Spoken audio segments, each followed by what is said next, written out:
Students, operating system की video series में हम चर्चा कर रहे हैं डिस्क शेड्यूलिंग एल्गोस पर। और अब दूसरे नंबर के एल्गोरिथम है SSTF which is shortest seek time first. इससे पहले हम FCFS डिस्क शेड्यूलिंग एल्गोस के बारे में पढ़ चुके हैं। अगर आप उससे फेमिलियर नहीं है तो आई सजेस्ट कि इस आई बटन पर क्लिक करके आप उस पर्टिकुलर वीडियो को देखें, तब आपको यह समझना ज्यादा आसान रहेगा। आइए समझ लेते हैं शॉर्टेस्ट सीक टाइम फर्स्ट में क्या कह रहा है। Service the request closest to the current position of read write head, यानी बेसिकली इसमें उन रिक्वेस्ट को एंटरटेन किया जाएगा पहले जो कि रीड राइट हेड के सबसे नजदीक हैं। ठीक है, तो बेसिक पर्पस आप समझ रहे होंगे।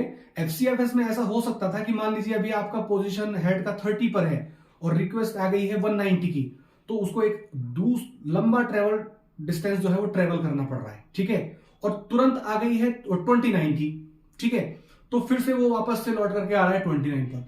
लेकिन इस केस में क्या होगा, अगर हेड पोजीशन 30 पर है तो वो पहले इस पूरी की पूरी रिक्वेस्ट स्ट्रिंग को एनालाइज करेगा और ये देखेगा कि सबसे पास में closest to the read write head कौन सा रिक्वेस्ट है और उसको वो सबसे पहले प्रोसेस करेगा। फिर उसको बेस मानते हुए उसके पास जौन सी भी सबसे पास रिक्वेस्ट होगी उसको प्रोसेस करेगा और ऐसा वो सभी के लिए करता रहेगा। ठीक है, तो ऐसा करने पर मैंने यहां पर इस पर्टिकुलर क्वेश्चन को ही जो मैंने पहले FCFS में लिया था उसी को लिया है SSTF के लिए, और यहां पर मैंने सॉल्यूशन बना दिया है ताकि आपका टाइम बचे। और यहां पर इसको सॉल्व करके देख रहे हैं इसको, तो यहां पर देखिए हमारे पास रिक्वेस्ट वही है 82, 170, 43, 140, 24, 16 एंड 190। ठीक है, इनिशियल पोजीशन अभी जो हेड की है वो 50 ही है, जैसे पहले क्वेश्चन में थी उसी में भी हम रख रहे हैं 50। तो अब देखिए इस पूरे को पूरे एनालाइज करने के बाद देखा गया कि 50 के सबसे नजदीक 43 है। भले ही वो थर्ड नंबर पर है, यानी उसका जो अराइवल टाइम है वो थर्ड पोजीशन पर है, यानी हो सकता है कि तीसरे सेकंड पर वो पहुंची हो, लेकिन क्योंकि वो closest to the read write head है उसको पहले एंटरटेन किया गया और प्रोसेस कर दिया गया।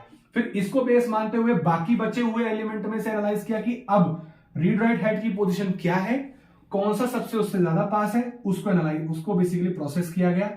फिर सेम उसको प्रोसेस किया गया। अब इससे कम कोई नहीं मिला होगा तो जाहिर सी बात है अब इससे बढ़ते हुए क्रम में देखा गया।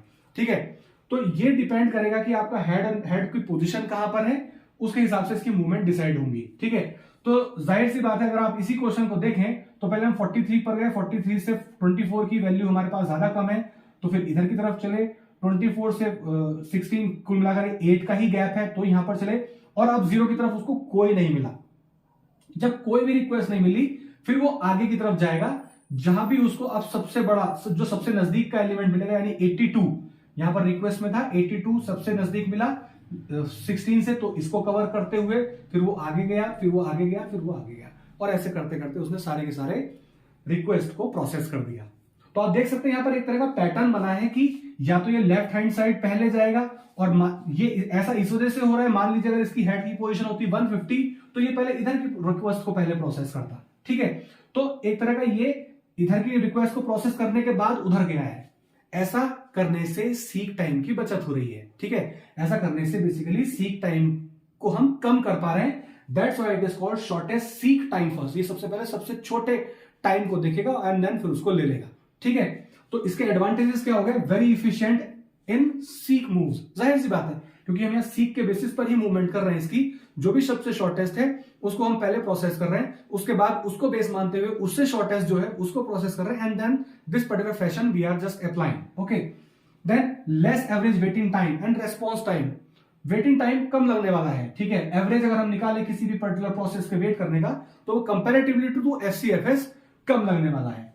डिसएडवांटेजेस क्या हुई, अब आप एक डिसएडवांटेज को समझ सकते हैं। 170 हालांकि देखिए 43 और 82 के बाद आया था, लेकिन 43 से पहले आ गया था। ठीक है, लेकिन उसके बाद भी इसको कब तक वेट करना पड़ रहा है, इसका जो प्रोसेस नंबर है वो कौन सा है, 1 2 3 4 5 6 सेकेंड नंबर पर आने के बाद भी, यानी उसका अराइवल टाइम सेकेंड होने के बाद भी वो 6 नंबर पर प्रोसेस किया जा रहा है। ऐसा हो सकता है।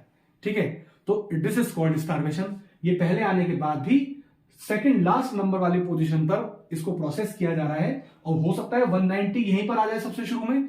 ठीक है, तो this is completely depending on कि आपका हेड पोजीशन कहां पर है। ठीक है, ये अलग अलग केस में अलग अलग हो सकता है, इसके हेड की पोजीशन को अलग कर देंगे। क्वेश्चन में अगर इसकी वैल्यू अलग दे दी है तो जाहिर सी बात है आंसर कुछ और बनेगा, ग्राफ कुछ और बनेगा। ठीक है, तो आपको बड़ा प्रिसाइजली देखना है कि कहां से आप मूवमेंट शुरू कर रहे हैं, किस डायरेक्शन में जा रहे हैं, क्या क्या आपको रेफरेंस स्ट्रिंग दे रखी है, किस तरह से आपको उसको करना है, कौन सी एल्गो आप अपना रहे हैं। ठीक है, तो आप देखिए यहां पर क्या हो रहा है बेसिकली कि सीक टाइम बेसिकली बचाने के चक्कर में यहां पर स्टारवेशन की प्रॉब्लम हो रही है। तो स्टारवेशन बेसिकली अकर हो रहा है इस पर्टिकुलर केस में। ठीक है, तो इसका हम सीक टाइम निकाल लेते हैं। तो सीक टाइम एक ही बारी में कैलकुलेट कर लेते हैं, दैट इज 50 से लेकर के ये एक डायरेक्शन में चला और 16 पर जाकर के रुका, तो यानी हम इसको कर सकते हैं 50 माइनस 16 प्लस, और ये एक ही डायरेक्शन में चला तो सबसे लास्ट वाला पॉइंट माइनस सबसे इनिशियल वन, तो दैट इज 190 माइनस 16। अगर आप इनको ऐड करके देखेंगे तो दैट इज 208। ओके, तो दिस इज 208, जो कि अगर हम इसी क्वेश्चन को एफसीएफएस से कर रहे थे तो वहां पर हमारे पास जो सीक टाइम था दैट वाज 642। मेरे ख्याल से 3 गुना से भी ज्यादा टाइम सीक टाइम ये बेसिकली एफसीएफएस ले रहा था रादर देन एसएसटीएफ। ओके, तो that was all about the SSTF. अब आगे पढ़ते हैं कि हम कौन सी एल्गो पढ़ने वाले हैं, उसमें सीक टाइम किस तरह से कैलकुलेट करेंगे। आइए देख लेते हैं उस वीडियो को। Thank you so much.